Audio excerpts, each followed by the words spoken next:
नमस्कार दोस्तों, स्वागत है आप सभी का हमारे YouTube चैनल पर। आज की कहानी का शीर्षक है जादुई चिराग का रहस्य।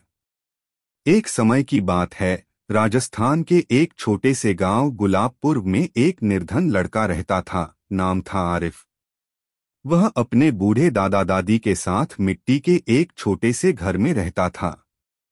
उसके माता पिता का देहांत बचपन में ही हो गया था और अब उसका जीवन केवल दो समय की रोटी के संघर्ष में बीत रहा था।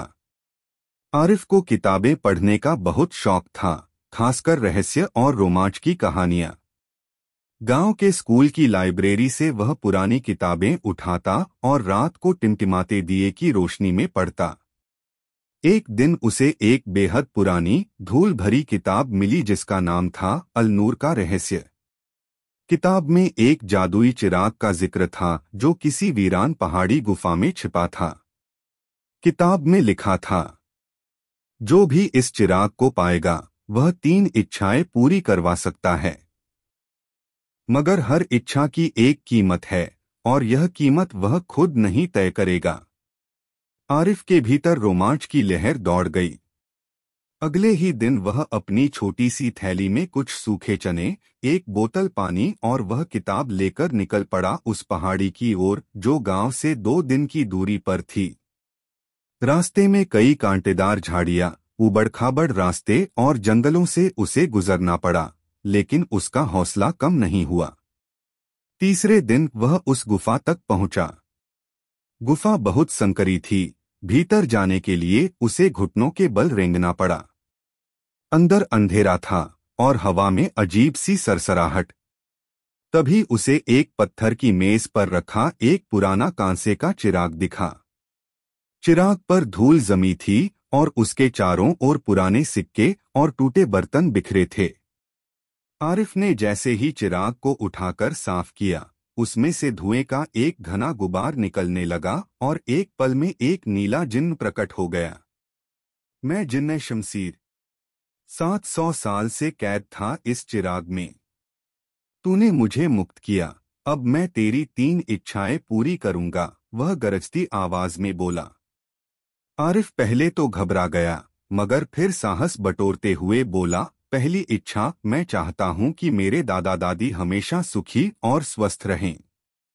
जिन्न ने अपनी उंगली घुमाई और कहा, इच्छा पूरी हुई, लेकिन बदले में तुझे अपनी कोई एक प्रिय वस्तु त्यागनी होगी। अगले ही क्षण आरिफ की किताबों की थैली हवा में उड़कर आग में बदल गई। वह स्तब्ध रह गया, उसकी सबसे प्यारी चीज। दूसरी इच्छा मांगने से पहले आरिफ सोच में पड़ गया। फिर उसने कहा, दूसरी इच्छा, मैं चाहता हूं कि हमारे गांव में कभी कोई भूखा न रहे।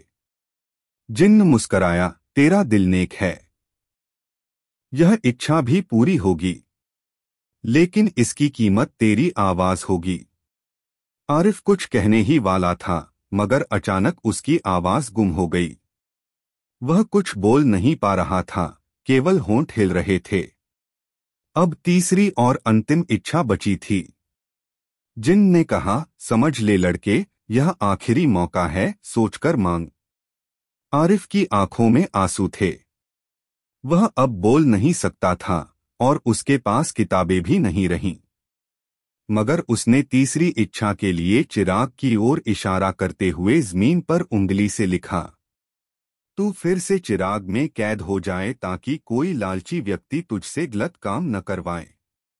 जिन्न एक पल को शांत हुआ, फिर जोर से हंस पड़ा। बहुत कम लोग होते हैं जो आखिरी इच्छा में दूसरों का भला सोचते हैं। तू सच्चा इंसान है। फिर उसने कहा, मैं तेरी तीसरी इच्छा भी पूरी करता हूं, लेकिन साथ ही तुझे एक और वरदान देता हूं, तेरी आवाज वापस लौटेगी और जहां भी तू जाएगा, ज्ञान और अच्छाई फैलाएगा। जिन्न धुएं में बदलकर फिर से चिराग में समा गया। चिराग चमकने लगा और अपने आप हवा में उड़कर गुफा की छत में समा गया, जैसे कभी था ही नहीं। आरिफ की आवाज लौट आई। वह गांव लौटा तो देखा, दादा दादी पूरी तरह स्वस्थ हैं, गांव में नया अनाज भंडार बन चुका है और हर ओर खुशहाली है। आरिफ ने कभी किसी को यह कहानी नहीं सुनाई, मगर उसके जीवन का बदलाव सबको हैरान कर गया। वह अब गांव के बच्चों को पढ़ाता था, और जब कभी कोई बच्चा उससे पूछता क्या जादू असल होता है, तो वह मुस्कुराकर कहता, हाँ, मगर सबसे बड़ा जादू नेक दिल और सच्चे इरादों में होता है।